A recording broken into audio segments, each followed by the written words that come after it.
Welcome to the podcast about investing in startups, where existing investors can learn how to get the best deal possible, and those that have never before invested in startups can learn the keys to success from the venture experts. Your host is Nick Moran, and this is The Full Ratchet. Welcome to another special release of Investor Stories. On this installment, the experts discuss a startup that they did invest in, what the key factors were that led to yes, and how that investment has worked out. Here's the segment called Why I Invested.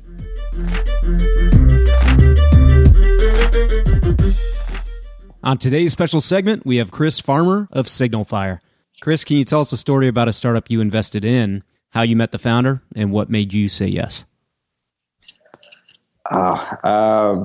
God, there's so many. I think about we're investors in a company called Class Dojo. And these, the two founders, Sam and Liam, had just moved to the U.S. from the U.K. They were deeply passionate about the space. One had been a teacher, the other had gotten his PhD in education technology. And what I loved about them, though the metrics were almost non-existent at the time, they just had such deep passion, for what they were doing. And it was so clear that the more you pressed and the more you sort of dug deeper, it was like an endless, well of knowledge and answers that they had, and that they had thought through almost every conceivable permutation of the business, even though it was sort of super early on. And so I'd say, that company, Class Dojo, is now the fastest growing education platform in history.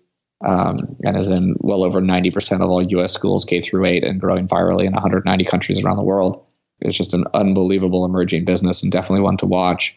And to me, that's the most gratifying part, is getting involved, at the seed stage, believing in people early, and then doing everything you can to help them be successful. So at GC, we were the first institutional investor in the seed round. We participated in the A. We came in as SignalFire after that, and basically have participated or led or co-led virtually every round from day one of the company. And it just those are the most gratifying, where you really see something early, and because you believe in the people, and even though the model has evolved a ton, in retrospect, it doesn't surprise me at all, because they were so thoughtful and so deeply committed to what they were doing. Like, very clearly the real deal. And it's been, 7-8 years now, but they've done a phenomenal job.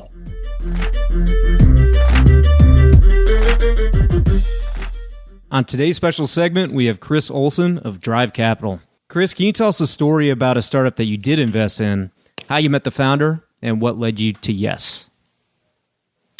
One of the companies that we invested in most recently is a business here in Columbus that was really just a team. And it was a kid out of Nationwide who had turned down MIT to go to school at the leading actuarial school in the country. It's a school in Indiana. And there's a guy named Alex Tim. And Alex, when we met with him, we met him because we were trying to meet with everyone we could in the insurance space to understand how technology could be used to better price risk. And in the course of meeting with Alex and then his other founders, and now his CTO, Dan Mangus, who was one of the early tech guys and now the former CTO of Braintree, you started to realize that this was a super smart team that was doing something really special. And what they've been able to do now in a relatively, a year and a half, relatively short period of time, is build a next generation insurance company that's a vertically integrated carrier that can sell insurance to consumers now for between 40 and 60% less than they pay for their current insurance. And we got excited about Alex, we got excited about the team because they knew a ton about their domain. They had incredible technical chops, and they were going after a massive problem.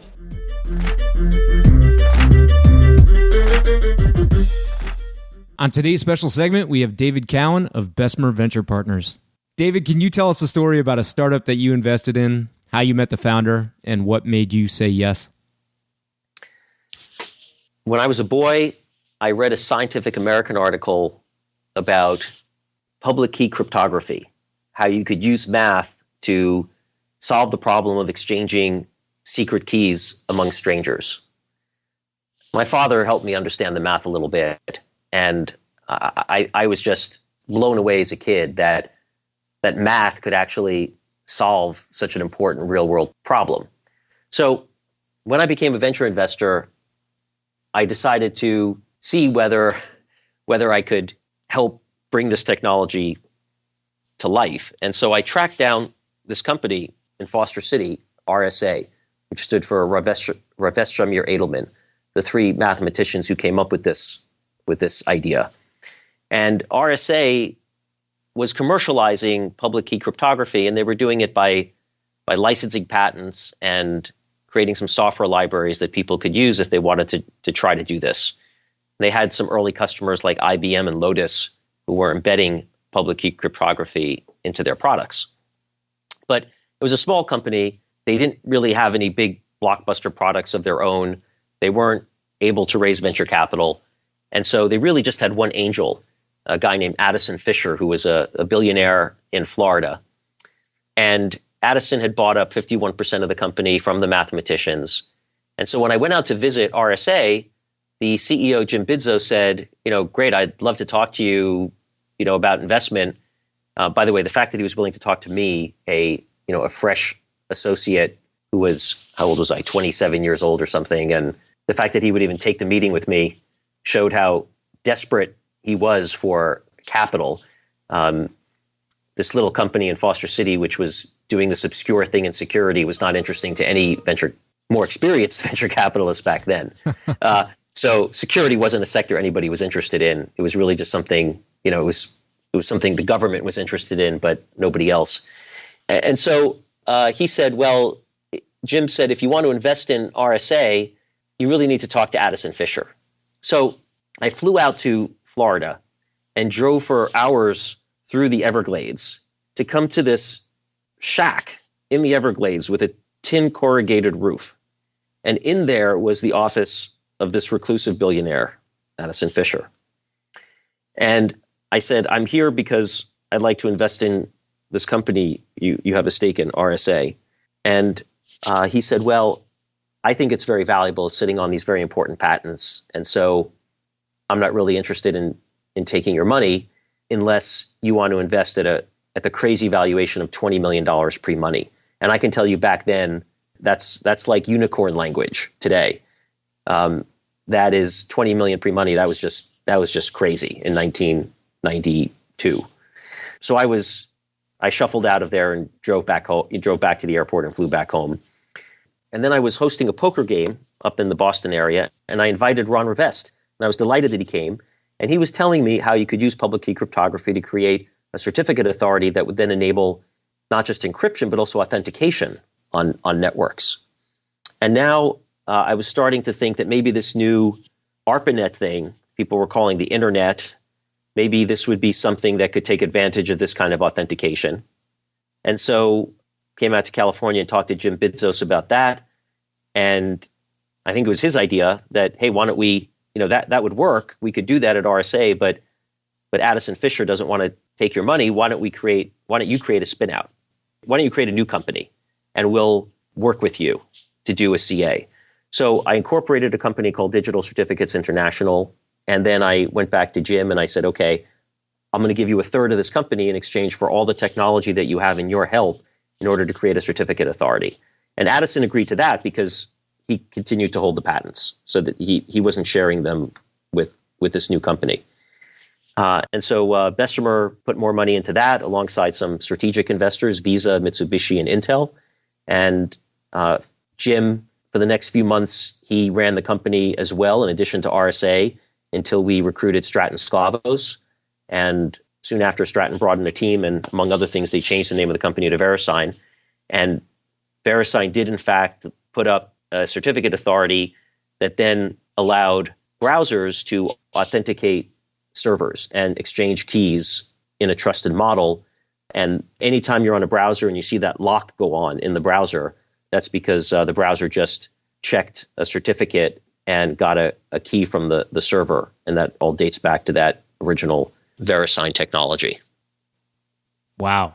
Unbelievable. Is that part of the difference between HTTP and HTTPS? That's exactly, yes. So HTTP is a clear text protocol, and HTTPS only works if you have an SSL certificate, a secure sockets layer certificate, and those are the certificates that we sold. It was actually pretty difficult to explain all this to my bosses at Bessemer at the time. I was a young associate, and I came and I said, we should create a company, and we should put money into this thing called a certificate authority. And they said, okay, what do we sell? And how do you explain what you sell? I told them what Jim Bidzos told me, which is that we're going to sell integers, but they're really big ones. And I don't think I did a very good job of explaining it, but they were supportive, and off we went. That will conclude this installment of Investor Stories. If you're enjoying the program and would like to see it continue, take a moment and leave a 5-star review in iTunes. Also, if you'd like updates on new content from TFR, as well as the top 10 VC articles every week, go to fullratchet.net and sign up for the newsletter. Okay, that will wrap things up for today. Until next time, over-prepare, choose carefully, and invest confidently. Thanks for joining me.